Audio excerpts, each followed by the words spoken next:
We have business brunches on February 23rd and March 9th.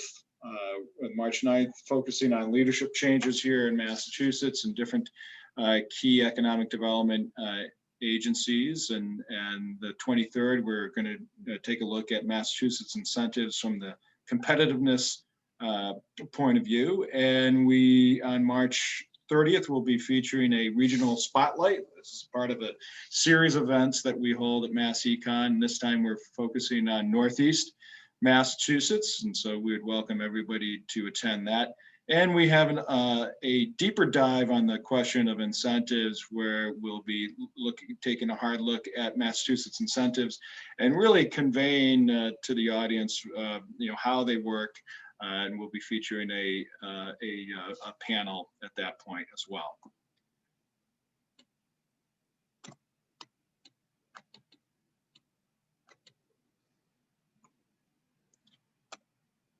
So today we want to thank our sponsor, the BSC Group.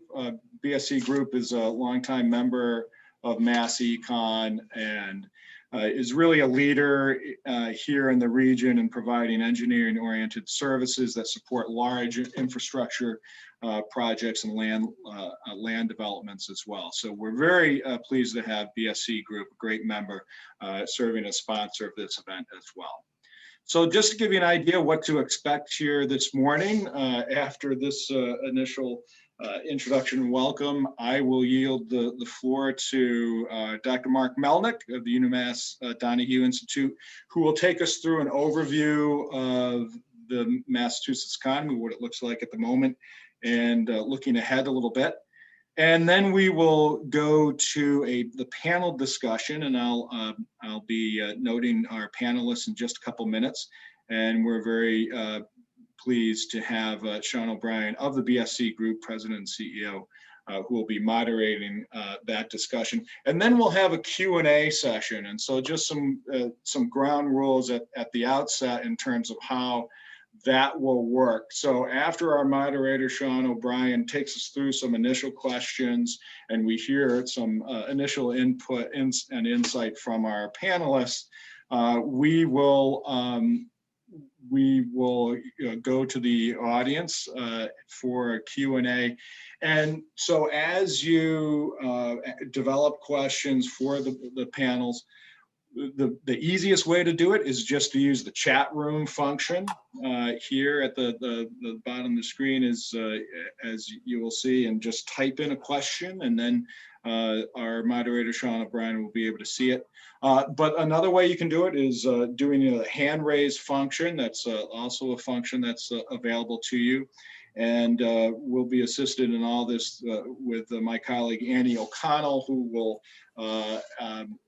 should you be chosen to provide a question, Annie will give Sean that information and also ready you by unmuting you, and so everybody will see you as you ask the question, and you'll be unmuted at that point. So when we get to that Q&A session, those are just a couple different means for you to offer questions in that period.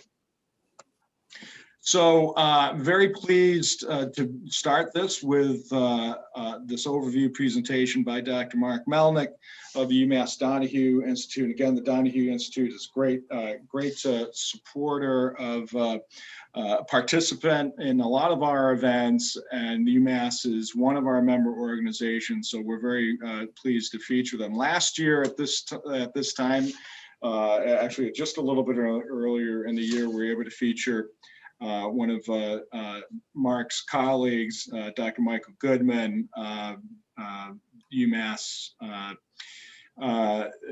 Dartmouth, who was able to provide us an overview, and we also featured a great panel there. And again, at that point in January of last year, we had a very different looking economy, and the future looked very robust in terms of economic growth. And I can recall at the conclusion of that, barring something like a war, a major natural catastrophe, or something like a pandemic, economic growth looked very good for 2020. Well, of course, we had one of those things in a very different economy in 2020. So now's our chance in this discussion to consider where we are now and really get a better insight from our panelists on where we're going. So again, after Mark provides his presentation, we'll hear from Sean O'Brien, our moderator, who will take us through the panel discussion, which features Adam Self, Managing Director, Syndicated Finance, with JP Morgan Chase, Suzanne Duca, Director of Research in New England for CB Richard Ellis. And we have, let's see. Eddie Beaver, Research and Analytics Team Lead with Aerotech. So, we're featuring three different perspectives here in response to Mark's overview and getting insight from the commercial real estate space, from the talent acquisition space with Eddie Beaver, and finance perspectives with Adam Self. So we look forward to that panel discussion when we get there. So again, thank you to the BSC group. I am now going to turn it over to Mark Melnick, who will share his screen and proceed with his overview. Thank you all for joining us this morning, and we'll see you in a bit.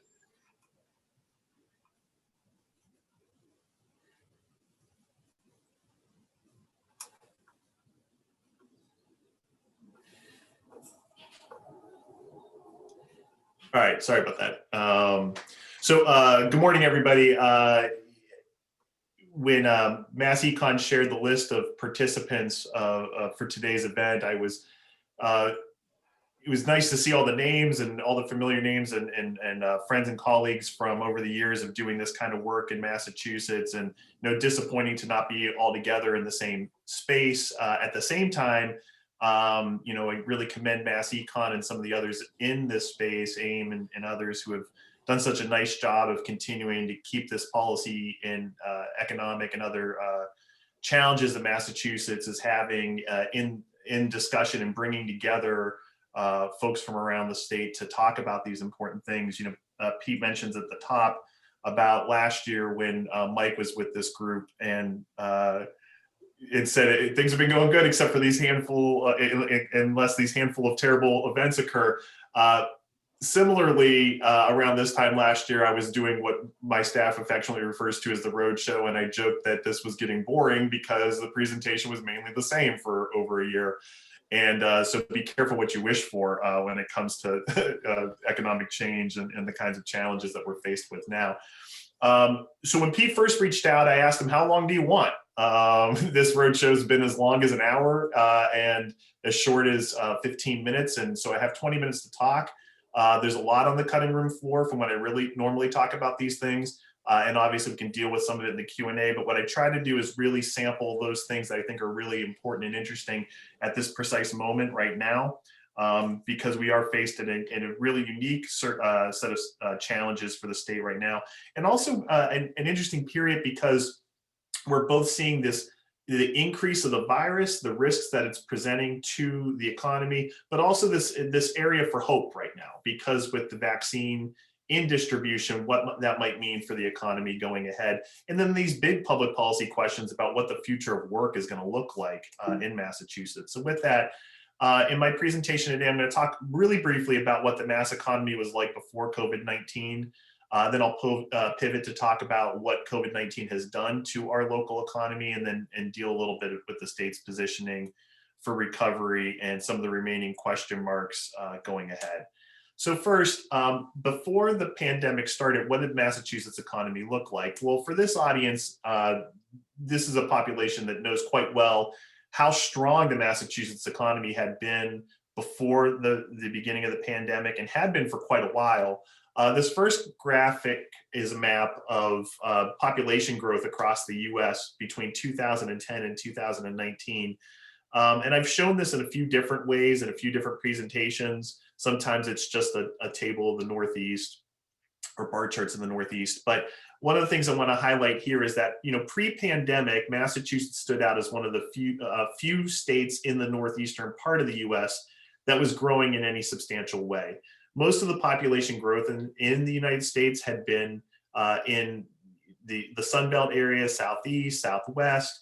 New England and other parts of the Northeast had really been lagging in terms of population growth, but Massachusetts stood out different. We had really been growing population for much of the decade. And a lot of that's driven by a few unique elements to our population that's important for understanding how economic growth has occurred. What is concerning is, over that 10-year period, Mass grew about 5.3%, which is on par with the US of about 6.3%. When we talk about population growth in Massachusetts, what are the elements of population growth? Well, we typically talk about this in three main buckets. There is domestic migration, or the in and out flow of people coming to Massachusetts from other places in the US versus folks who leave Massachusetts to go to other places.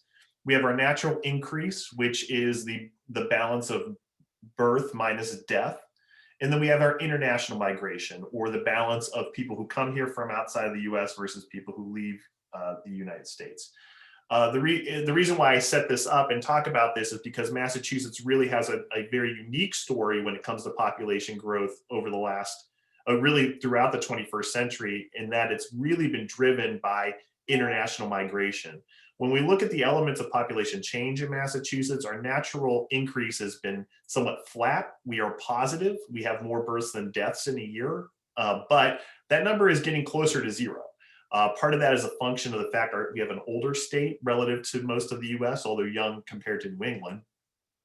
We have a very well-educated female population with high labor force participation rate.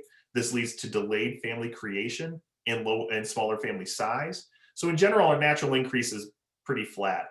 Domestic migration, we've been a net loser, and we've been a net loser for a long time. In fact, the only time we haven't been in recent memory was during the Great Recession. But generally, this is for two main reasons. One, cost of living, and people maybe leaving Massachusetts for more affordable areas, but also because we have a very natural churn in Massachusetts when it comes to population. So there is a domestic migration factor that works in, because we have people who come here from other states to go to school and maybe leave shortly thereafter. So there is a lot of movement in our general population. So where does population growth occur? It's an international migration. Massachusetts would have lost population between 2000 and today if it were not for international migrants. International migrants make up 80% of our labor force growth in Massachusetts since 1990. So the story of population growth in Massachusetts is largely tied to immigration and the growth of our foreign-born communities. And I set all that up by noting that all these data talk about population change between 2000 and 2019. 2020, excuse me, we do not have the official census enumeration yet, but the census estimate for 2020 is the first time since 2004 that Massachusetts was estimated to have a decrease in total population. And that decrease in total population is largely to the spigot being turned off on international migrants. And some of that is tied to the pandemic, obviously, and some of that is tied to other restrictions associated with the Trump administration. Okay. Similarly, Massachusetts was a leader in job growth over that time period. This graphic just shows the Northeast compared to the US. And Mass was tied with New York for job growth between 2010 and 2019, similar to on par with the US and far ahead of other Northeastern states. So why the job growth? As most of you folks are familiar, we have the most well-educated population in the country. And our mix of industries in Massachusetts, first we have a phenomenal mix of industries across all the sectors of the economy, but we are particularly concentrated in a handful of growth industries in technology, life sciences, and so on, that have really buttressed the Massachusetts economy and helped it grow over the last 20 years. Notably there is the importance of healthcare for us, professional, scientific, and technical services, which is a terribly named industry, but includes things like life sciences, technology, and other types of knowledge-based activities. Those have been huge drivers for Mass for a while and separates us in a lot of ways from other parts of the US. So that's just fodder for where we were at before the pandemic. Obviously, the pandemic's, one last part before I get into that. So while we talk about this positive story about Massachusetts growth over the last 10 years, it's important to note that that growth has not been evenly felt. A longer version of this presentation would have more slides, but one just to highlight this shows how job growth has occurred in Massachusetts between 2010 and 2018. And a lot of the heat in terms of economic activity is happening in the greater Boston area. And we see here what job growth looks like in Suffolk County, Middlesex County, in that kind of 5-county area around Massachusetts, and much slower job growth in the western part of the state and the South Coast. So what happened with COVID-19? Well, first, after record low unemployment rates, unemployment today is almost as high as it was during the Great Recession and spiked dramatically throughout the summer. This graphic here shows unemployment in comparing Massachusetts to the US dating back to 1976 all the way to today. As we'll see, Massachusetts is the blue, US is the red. As we see here, the two lines track together in a lot of ways, but generally speaking, the Massachusetts economy had lower unemployment rates than the US, especially once you get out of the period from the mid-90s through the dot-com bust, and it kind of comes close together again, and we see this in the 2000s, early 2000s. Then in the Great Recession, a real separation occurs. Our mix of industries during the Great Recession were ones that were much more resilient than the US in general. So our unemployment rate never really rose to the level of the US overall. There was some trending of the lines getting close together as the economy grew throughout much of the last decade. But for the most part, the Mass economy had performed better, including having an unemployment rate that was in the mid-2s before the pandemic.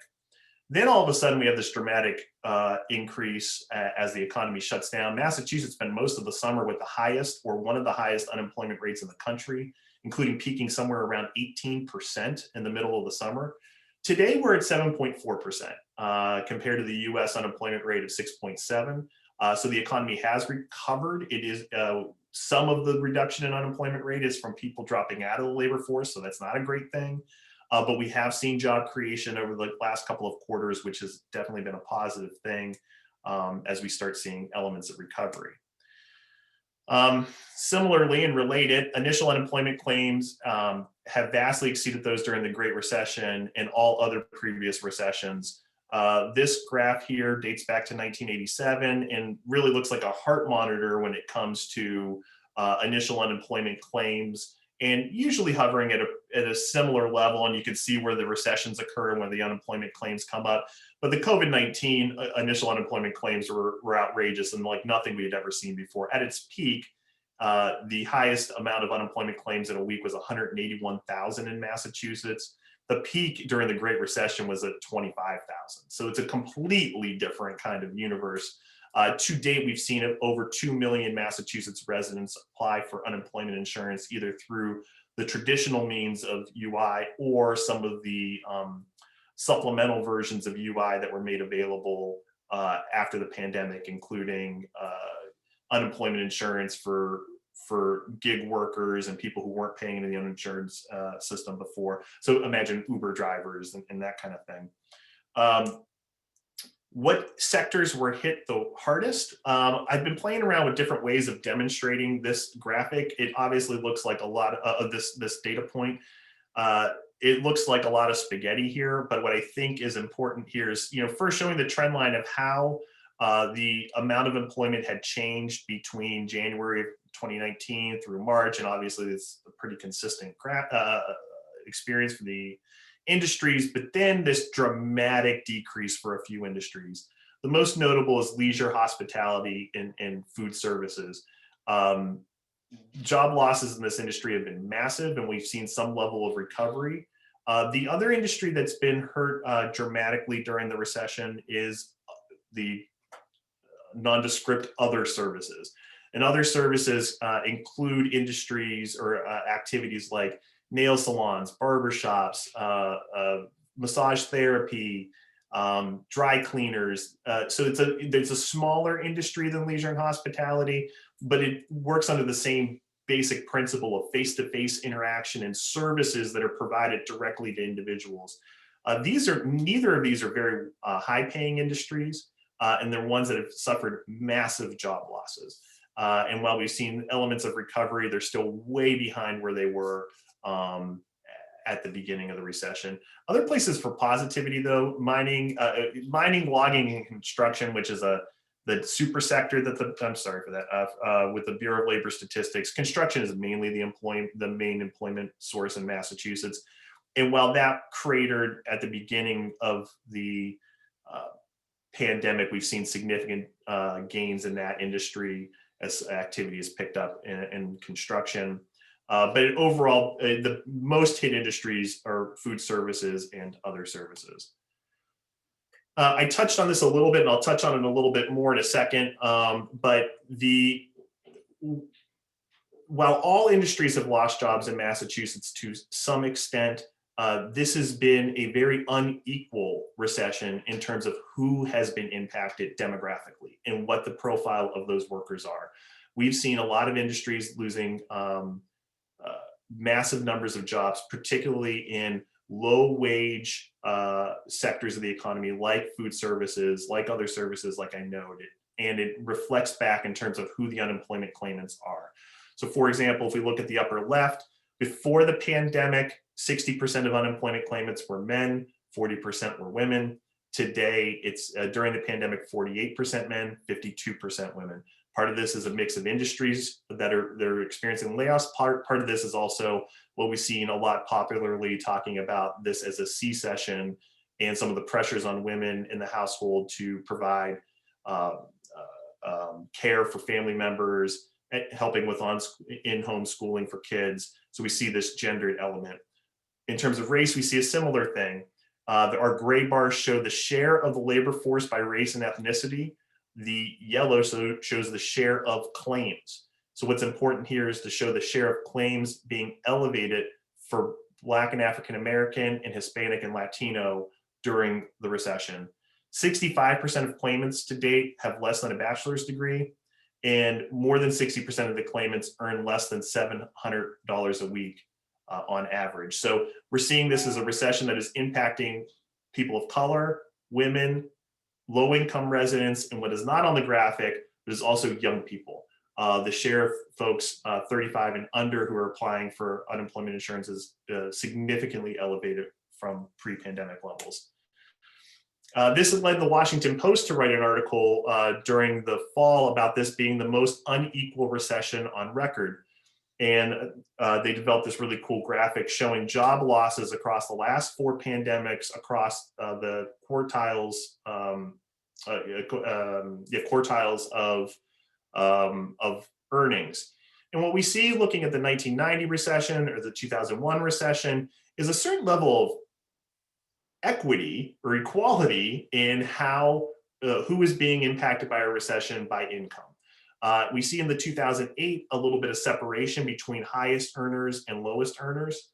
But when we look at the coronavirus recession, what we really see is a dramatic difference in who is being impacted with job losses by income.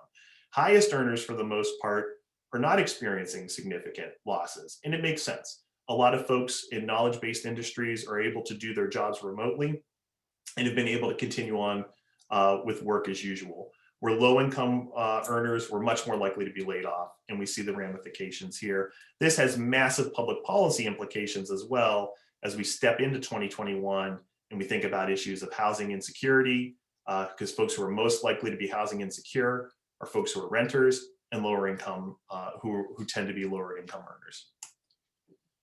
So I mentioned before the economy has been recovering. And there's been a lot of positive signs about that. Despite that recovery, we are seeing signs of a slowdown. This is a US measure, but shows personal consumption expenditures throughout 2019 to 2020, through the end of 2020.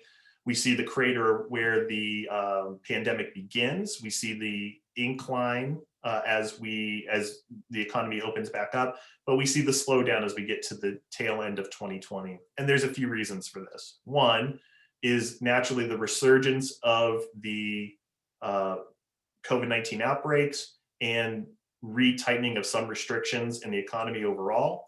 The second is that several supports that have been made available to families and workers at the federal level started drying up towards the end of 2020, which ended up reducing personal expenditures. For example, the reduction in the amount of the extra bonus in the unemployment assistance that people were seeing, that naturally had an impact in how much consumer spending was happening in the economy.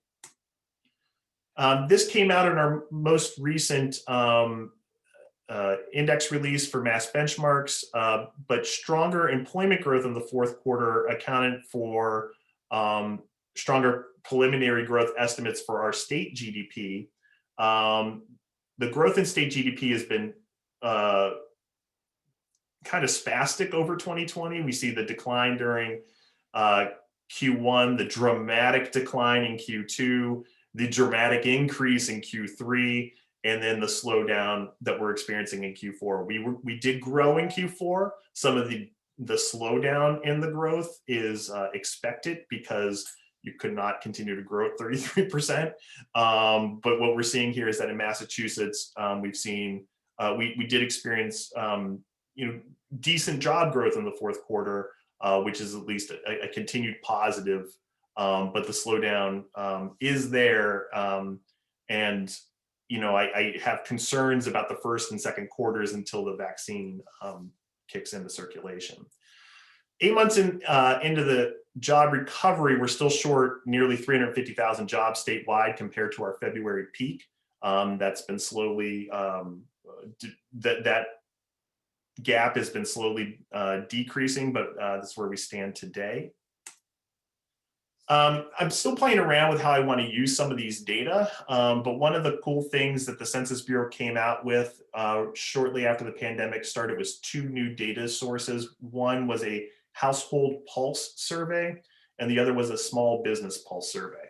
So we were doing quick surveys asking folks what was the impact of the pandemic on household finances and business. This is one quick measure here looking at small businesses and how they've been affected by COVID-19.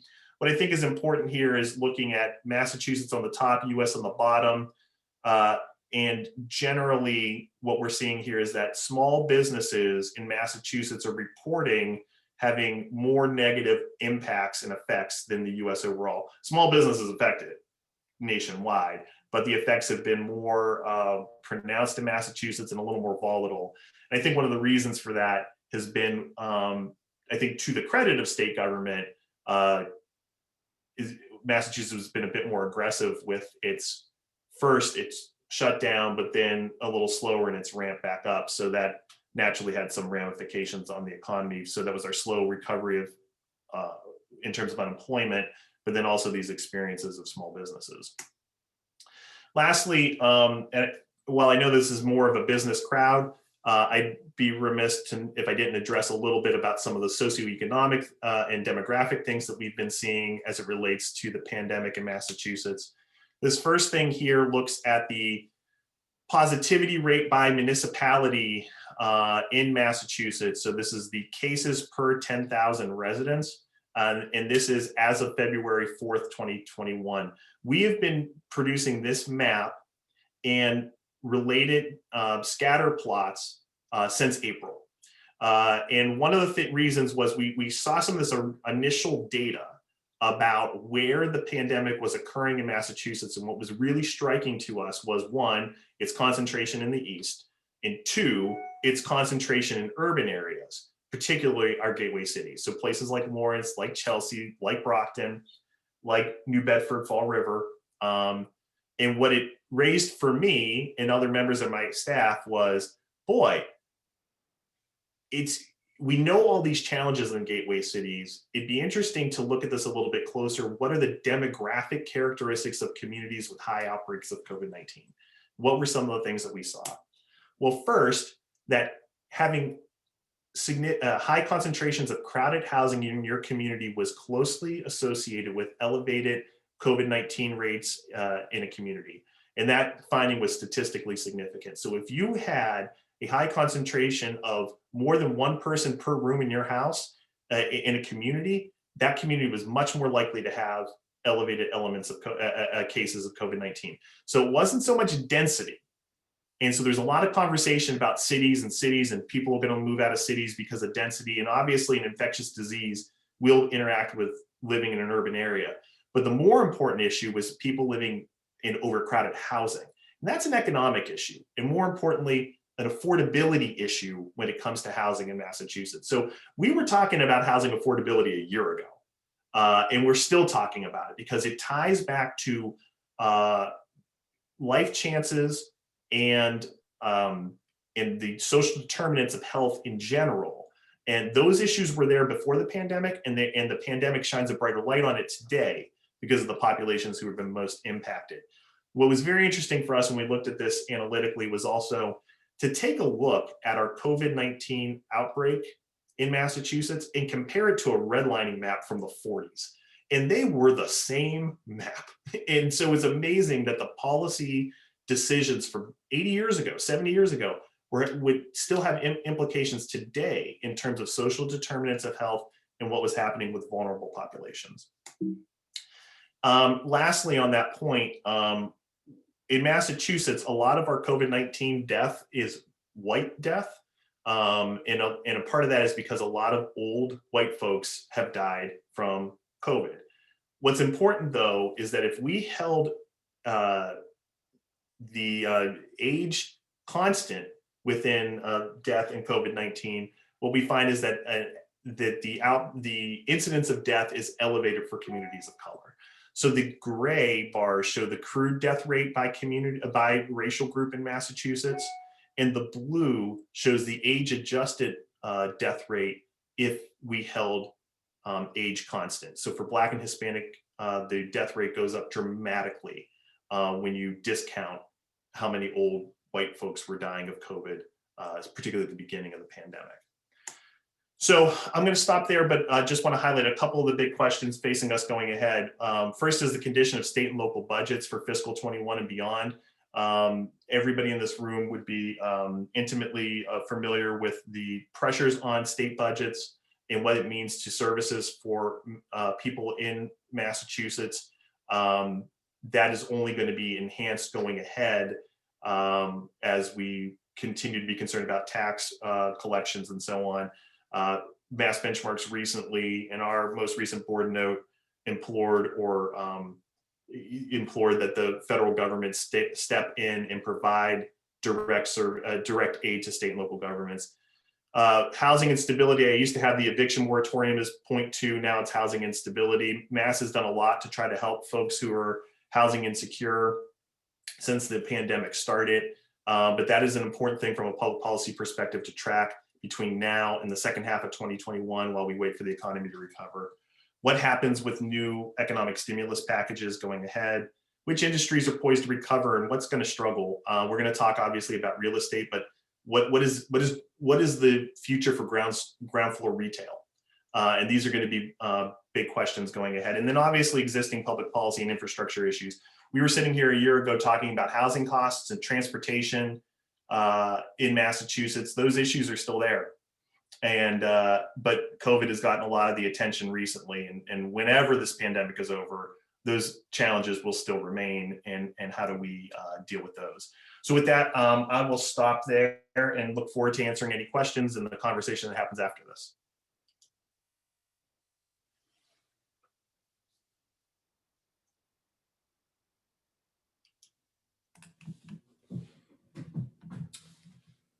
Well, thank you, Mark. Appreciate those that presentation. It was really great. Really fortunate. I think we're all very fortunate to have someone like you come in and give your perspective on things. Right now, one thing that we're all looking for is information and perspective and confidence going forward. And your presentation really went a long way to do that. So thank you, Mark. Thank you. I'm Sean O'Brien. I'm the president and CEO of BSC Group, and I am joined here with a panel of three, where they're going to talk a little bit and give a little bit more detail on what we can expect going forward from their perspective. So specifically, Suzanne's going to talk about the real estate perspective, which I know a number of us are interested in. Adam's going to talk about from the finance perspective, which I'm sure we're all interested in. And Adam is going to talk about things from, Eddie is going to talk about things from the talent market perspective. And that's really one I think that we're all interested in, because really what's this going to look like when we all come back? So I'm going to start with Suzanne, please. Sure. Thanks for having me today. So I think similar to what, Mark was saying a year ago, we stood up in front of our big overview, very similarly with, looking forward to another phenomenal year. And that totally just came to a halt in March. I think similarly, like if we could have stood up there and said, a pandemic is probably about the only thing that could have really changed this, other than another financial crisis, which we didn't see coming at the time. It's been a year, to put it kindly. And I think, when we went into March, thinking back, there was a lot of panic about how companies were going to adjust, and were they going to be able to pull off this work from home overnight. And a lot of companies were prepared. A lot of companies were not. But I think in a few short weeks, with technology, a lot of teamwork, everybody made it happen, right? And there was kind of a big sigh of relief that went through a lot of the business community, thinking, all right, we can do this. And, that followed in the months following, it came, all these big statements started coming out from a lot of the companies saying, this work from home isn't so bad. Maybe this is really a long-term play, right? So like some of the big companies, we saw some really aggressive statements from, Google and some of the big players out there saying, this is the way we're going to go. And I think as the months have gone on, we've really started to see that conversation change. And for the good, I think. I think we all know Zoom fatigue is real. It serves its purpose, and we get done what we need to get done, but it doesn't take the place of in-person communication, collaboration, sort of your mental health of, seeing people every day. So, as we've been talking to a lot of clients over the last few months, that conversation is really starting to change. And we're now really starting to see what the future of the office is going to look like as we, as the vaccine, starts to kick in. And I don't think anybody thinks that, we'll be fully back in the office before the end of the year, probably, in reality. I think, there was a lot of hope initially that it would be January, and then kind of got pushed out to March. And now the conversation's really Labor Day. And a lot of that ties back to vaccine, to when schools are back. There's a lot of, factors that are factoring into a lot of the decisions these days. But I think what we've been seeing the most coming out of this, as we think about the flexibility and what people are looking for long-term, is really trying to find that middle ground and what that means for companies. So, employees are looking for more flexibility long-term. Does that mean working from home 5 days a week? Probably not. Is that probably realistic for everybody? Probably not. And I think as we look at what the space in an office is going to look like, it's really, really much more focused around the community collaboration. Like, why are you coming into an office every day, right? It's going to be focused around needing to engage with your colleagues and not so much go sit in an office and lock your door. And maybe you do. Maybe, the work from home experiment hasn't been I can tell you in my house, it has not been the most perfect environment, with inevitably somebody popping in on Zoom meetings daily, or, trying to juggle homeschooling. So this hasn't been the perfect test for a lot of people. And so I think as we go back, what we're hearing and what most companies are planning for is, a 3-day in the office, 2-day out of the office. And so some component of that, and whether that's a strict schedule, you're in Monday, Wednesday, Friday, home Tuesday, Thursday, nobody knows yet. And that's the hardest part of all of this, is trying to piece together what that's going to look like for an individual company. And a lot of this really depends on the company and why you need to be in the office, right? And some will be in 5 and some won't. But I think that's the way, this disruption, I think we've known has been obviously kind of percolating out there for a while. And this COVID really just accelerated that timeline more than anybody saw coming. So I think what we thought probably was a 5 to 10 year change happened overnight. And, now it's really adjusting to that and in figuring out, what the future of the workplace looks like. And we're working through it every day right now, honestly. I'll give you a little kind of insight into each of the asset types. Obviously industrial, which has, we are not a huge industrial market compared to, other parts of the country. But, the demand around here, and I think COVID has, just really increased the demand. The demand around here is insatiable at the moment. I think we're talking upwards of 30 to 35 million square feet of new demand out there in the market. So, you couple that with the fact, and I'm sure many of you know, there are very few sites that can accommodate, large warehouses, large distribution facilities, sort of any of that. And, I think there's something like, ballpark 350,000 square feet of new supply under construction at the moment, right? And so in the next 24 months, it's going to be really hard to meet that demand with what's under construction and even what's in the pipeline, because there's a lot of just constraints. It's land, there's a lot of hurdles to cross, zoning, environmental, wetlands, all of that. So it's not, the development process is not going to be quick if you can acquire a site. So where there is land, obviously that's driving prices up, right? And so even out on the 495 market, right, where we've always seen probably, a $10 to $15 per buildable foot market, we're now upwards of $50. And that's even ticking upwards, and that's just driving rents upwards. So the demand, is really, while the demand is there, the real issue is supply. And until the supply can meet the demand, the costs are just going to keep going sort of upwards. So there's a real balance that we're trying to find, and not easy. The e-commerce market and life science is just continuing to put pressure on the market.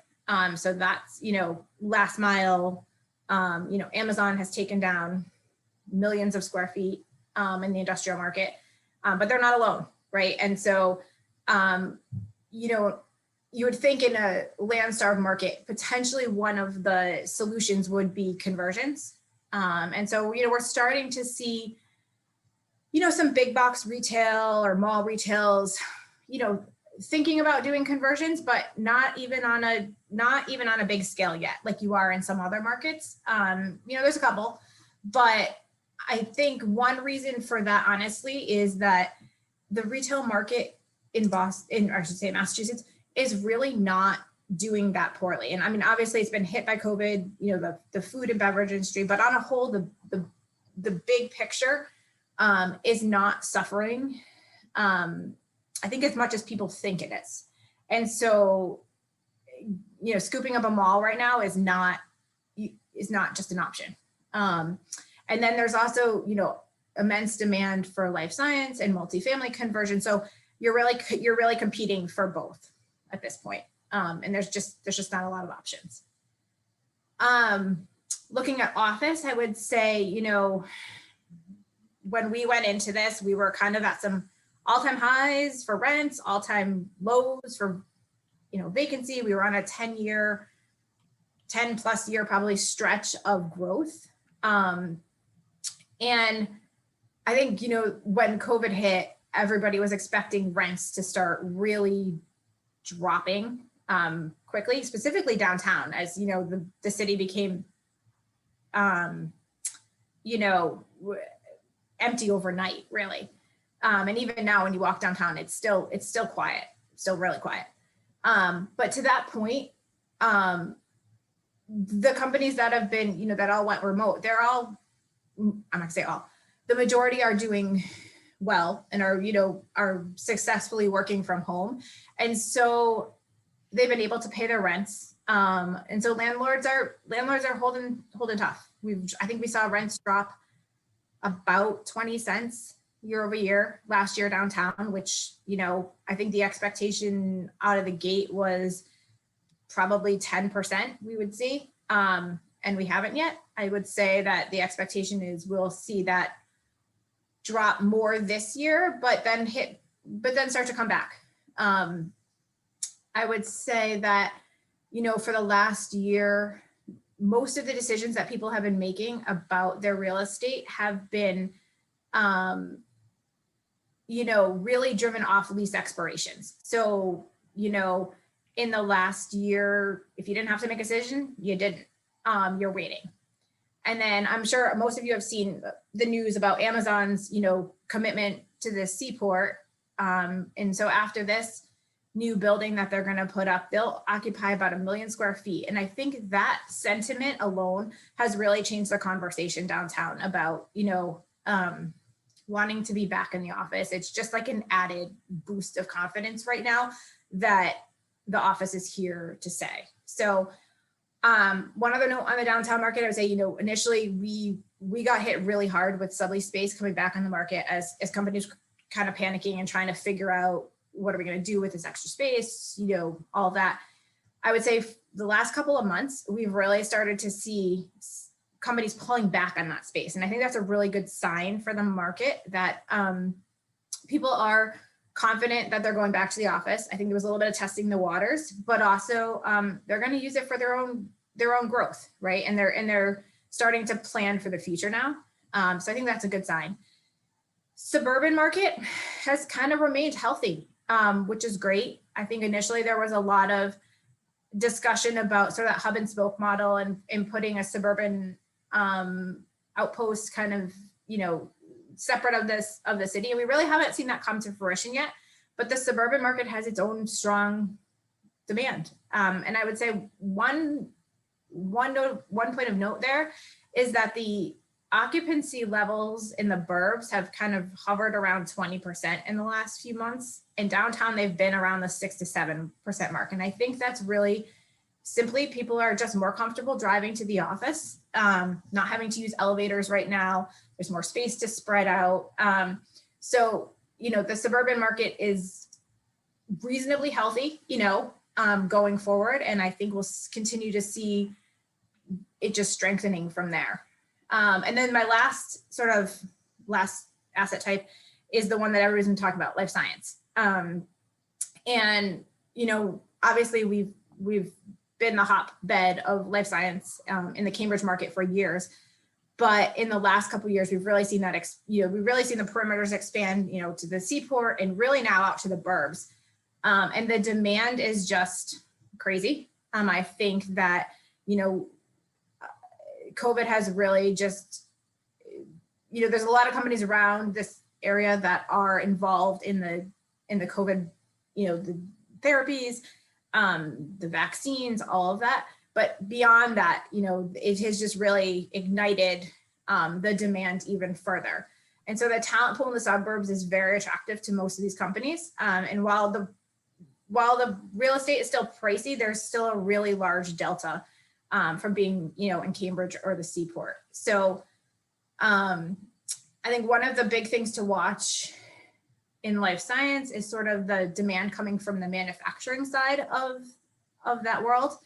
And we're really starting to see those facilities develop more out in the burbs. And they're willing to pay the cost, to be in the Boston area for talent and for real estate, to kind of be near their facilities. And so while it might seem that they want to move, to another part of the country where it's a lot lower cost, we're not seeing that yet.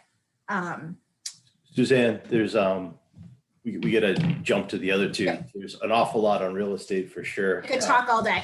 And we could probably listen all day, except we probably have a hard stop at 11:15.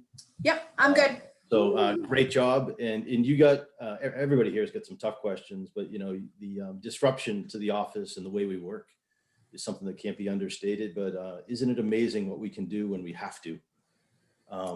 This whole thing was thrust upon us, and that's why it was so disruptive. So thank you. I'm going to go first to Eddie Beaver. He's going to tell us a little bit about how it is going to affect the workers in the workplace and the whole talent pool. Eddie, please. Good morning, everyone. Thank you for having me on the call today. From Aerotech's perspective, we had a sharp dive last year in March and April. And ever since then, in most labor categories and industries, it's been an insanely busy recovery with a lot of labor market challenges we did not anticipate. As we got educated on things like workers dropping out of the labor force due to health risks and the unfair plight of mothers who've been kicked out of the labor force, frankly, by events completely out of their control. So considering industry fundamentals, market data, both public and private, and then my conversations with dozens of our recruiters and our business development teams, I foresee a tightening skilled labor market in an improving but competitive, less skilled labor market. There's two key trends driving this. One is demand and one is supply. Let's talk about demand first. Industries that are involved in the pandemic response, things like vaccinations, clinical trials, testing, healthcare, all have strong demand trends throughout the rest of the year. The goods producing industries, manufacturing, construction, and logistics, they all have good to great fundamentals, with the exception of commercial aerospace and oil and gas. And especially in manufacturing, they have depleted inventories, strong backlog, and healthy business demand. We've seen tremendous pay raises across the country, particularly in manufacturing as a result of the already intense demand for talent. Then there's a work from home services economy, primarily financial, technology, and business services, but it crosses the board into things like law and traditional office roles. Demand is increasing in 2021, especially for areas like mortgage, contact center work, and cloud services. And we've seen financial services particularly just stay hiring throughout 2020 and through 2021 based on big demand in areas like mortgage, and now with risk and compliance being a bigger issue with the new administration. We've also seen permanent work from home and hybrid workforce choices being made by some major companies. They have the management and culture structures set up for success, so they feel confident going forward that they can reduce some of their real estate spend, but also benefit from hiring across time zones or even nationally or within a time zone and not being locked to a single market and having the same talent pool over and over again every year. Finally, the in-person services market. This is where obviously the most damage has happened, the most suffering in the labor force, and the most permanent closures of businesses. We see modest recovery here. We see crossover increasingly from people finally leaving hospitality and restaurant jobs and coming into areas like manufacturing and customer service. But the reality is there will be recovery, and that the pre-pandemic labor market pressures that were already happening, like rising minimum wages and increasing costly turnover rates, those led to companies before and during the pandemic enacting permanent wage increases. And we expect that to make it more competitive, more interesting, more expensive for companies who rely on entry-level talent. The other key driver here is supply. And there's some key hurdles that are distinct to this pandemic and some old problems coming back to fore, so to speak. I mentioned working mothers before. There's 1 to 2 million who've been left out of the labor force since the pandemic started. And how soon and how many of them can find new jobs or renew their careers is unknown. That's a huge inclusion and diversity issue for major and small corporations alike, but also one where tremendous damage has been done, and we don't know what will happen to their careers and their future outcomes from this unfortunate gap in their resume that's been created and in their earnings. Early retirements are accelerating by many accounts, from conversations with recruiters and companies, but also from Pew Research and others who've examined what retirees or soon-to-be retirees are saying. We find this especially impactful for skilled workers. They're tempted by high home equities and their flush 401ks. That's worsening an already challenging worker retirement problem that we knew about because of what's happening with baby boomers since 2015 or so. And this just makes things more difficult. It's taking people out of the workforce faster than expected. We're also seeing lower enrollments in community colleges, trade schools, and even some universities. This could delay new talent entering into the workforce and doesn't even begin to address the disaster that's happened in K-12 virtual education with outcomes there. We also see deferred school years, students not wanting to commit to a virtual school year learning mechanical engineering. It's understandable, but it will be a hurdle for employers starting in the summer with graduation rates. Add in declining international student enrollments and disruptions to the skilled immigration system over the last year, and you have some distinct hurdles that are going to be there for replenishing skilled worker talent pools. One piece of good news, the millions who left the labor force in the last year because of elevated health risks to themselves or to their families, especially in the goods producing and in-person service jobs, that situation may improve somewhat by the summer with mass vaccination. All that said, some good news, some bad news, probably more bad news if you're trying to hire right now. It's a talent-driven skilled worker market right now, and it will be for a long time to come. But here's two ways employers can start to win more to consider. First is auditing your interview process. We find across the board in almost any industry, more and more employers putting even more friction into their interview process. So audit those things. Think about removing that. Why so many redundant interviews? Why so much delay between interviews? Why so much delay between offering the person a job when you know you want to, but you're going through 4 or 5 different steps to get to that point? It's hard to explain to talent who's in demand from other companies at the same time why a company isn't moving faster or why there are so many steps in the process. Finally, rethink your entry-level roles in hiring. Focus on transferable soft skills and re-examine your entry-level success profiles. Create your own talent rather than relying on the marketplace and your competitors. It's a great strategic advantage to create for yourself. Thank you for your time, and I look forward to the rest of the discussion. Eddie, that was great. Lots of challenges ahead for all of us in the labor market for sure. And I'm guessing that you feel pretty good about that as it relates to job security and us all needing you. So well done. All right, with that, I'm going to turn it over to Adam, and he's going to give us the financial perspective. Take us home. Thanks, everybody. Just given where we are time-wise, I'm going to tighten up my comments and give you some key themes. And it's really around the long-term continuing trend that that this pandemic has done in the financial markets. If you go back to the peak 10-year Treasury yield of 1980, it's been a steady decline since then. And it's been really, what that's really driven is a race for yield when you think about the large asset managers, pension funds, insurance companies. So that's bringing liquidity down market from treasuries to investment grade and into non-investment grade capital markets. So when the pandemic hit, we saw some volatility in the equity markets, fastest ever decline to bear market territory. That caused a lot of the capital markets to seize up and kind of rethink how they price risk. And then the Fed took rates to zero to help the economy heal. Going back to the 10-year Treasury, that sat below 1% for a lot of 2020, which is just unprecedented. When we look at some of the other capital markets, I'll use the high yield market as the best proxy for non-investment grade capital availability. Prior to the credit crisis, the yield on the high yield market kind of bounced around 9%. When you look at the period between the credit crisis and the pandemic, it probably bounced around 6%. And as we sit today, it's under 5%. So when you think about non-investment grade, quote, junk bonds at 4.8%, which is where the 10-year Treasury was not 10, 15 years ago. It's all that capital, that pension funds and insurance companies, they need the yield. They've got to come down market to get it. We've seen since the credit crisis, strong growth in private direct lending funds, lending to smaller middle market companies. That culminated in 2018 with over 100 billion of capital raised in that 1 year alone. So it's been a long-term trend driving liquidity down market. Obviously, for middle market companies, that's a huge benefit. Capital's cheaper, it's more readily available, and it's more highly specialized.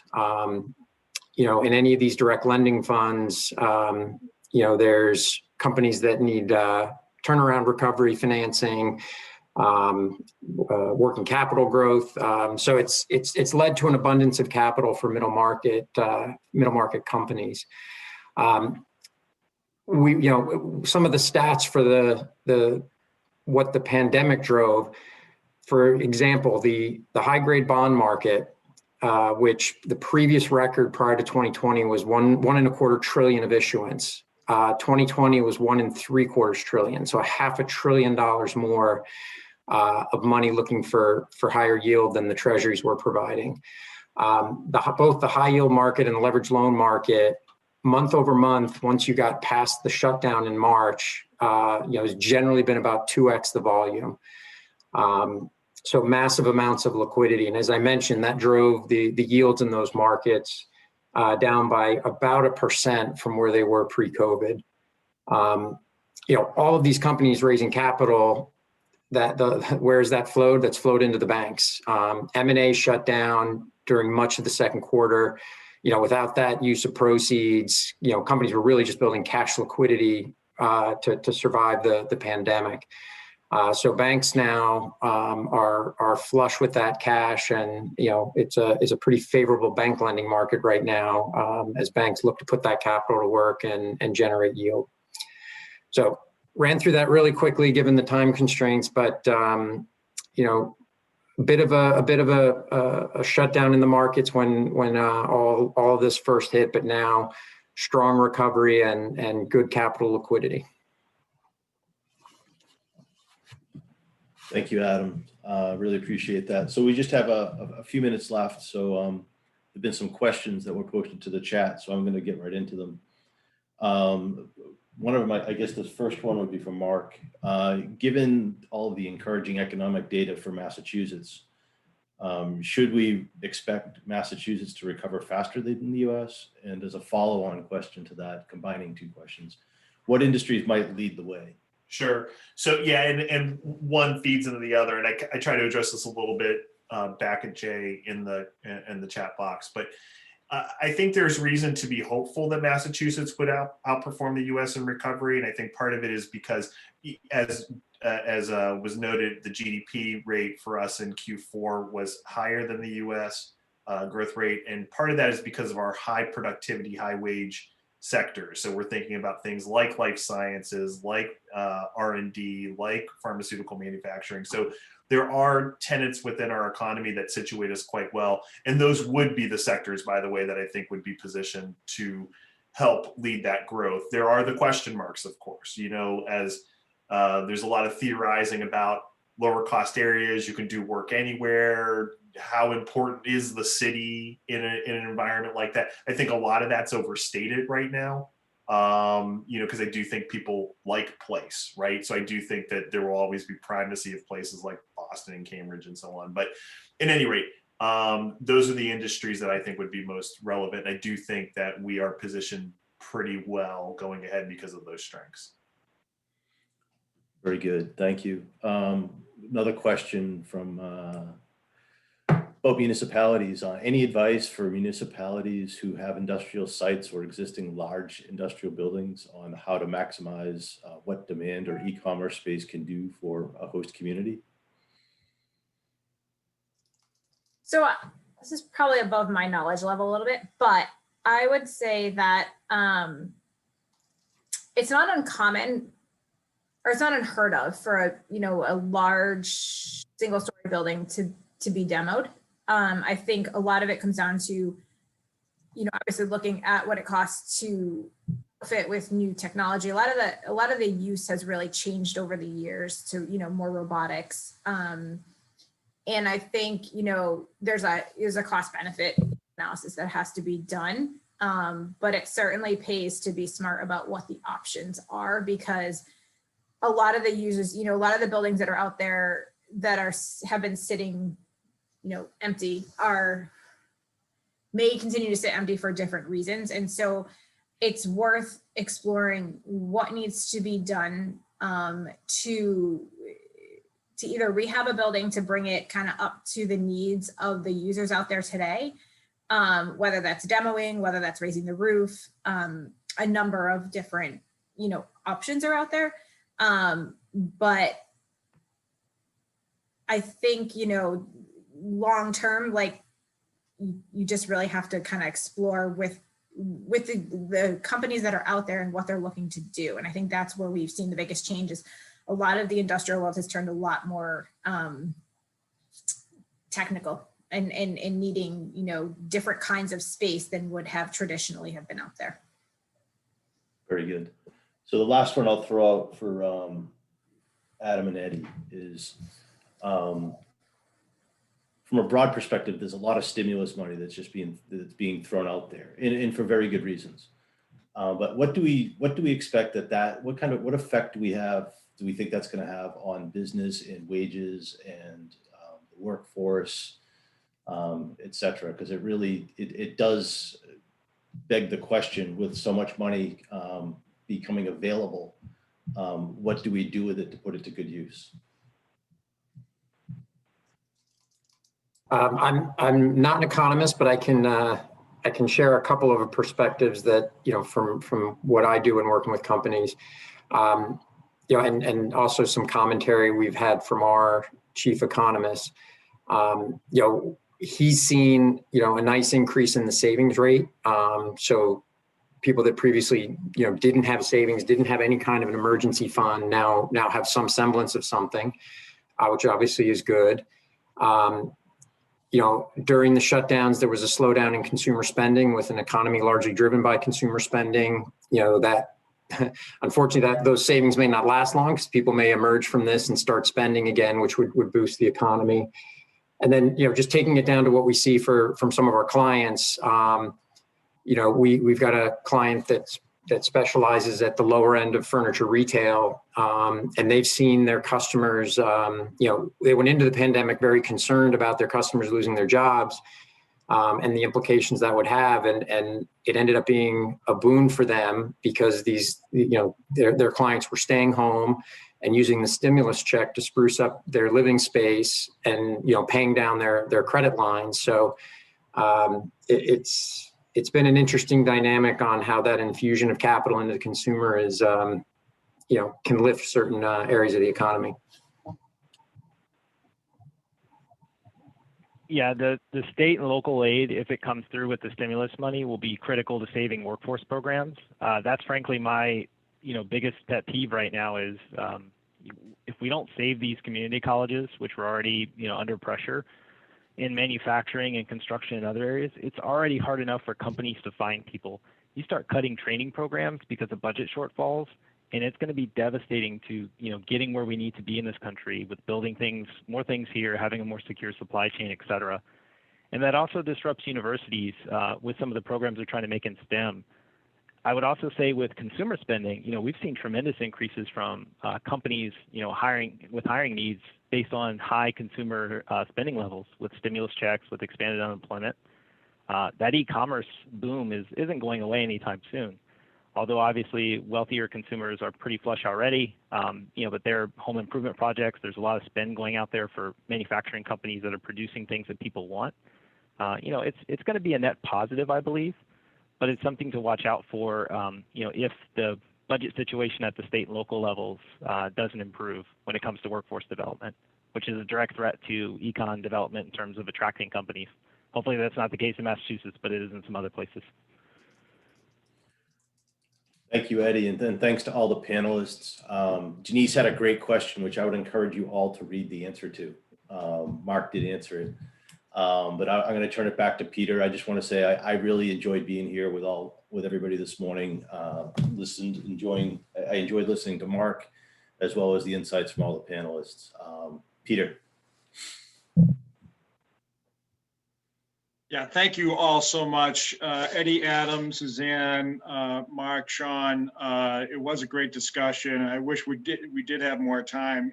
There is so much on one hand to be concerned with, going forward, and seemingly so much opportunity as well. So thank you all for your great insights. And again, want to thank the BSC group for its support for this event. I couldn't have done it without you. Thank you so much.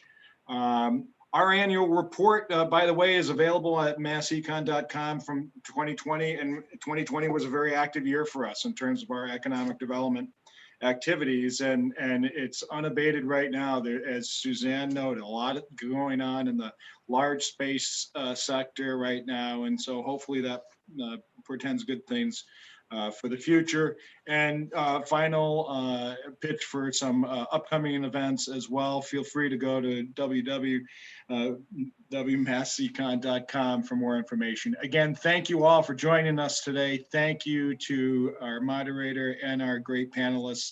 And we will see you further down the road. Have a great day, everybody. Thanks, everyone. Take care.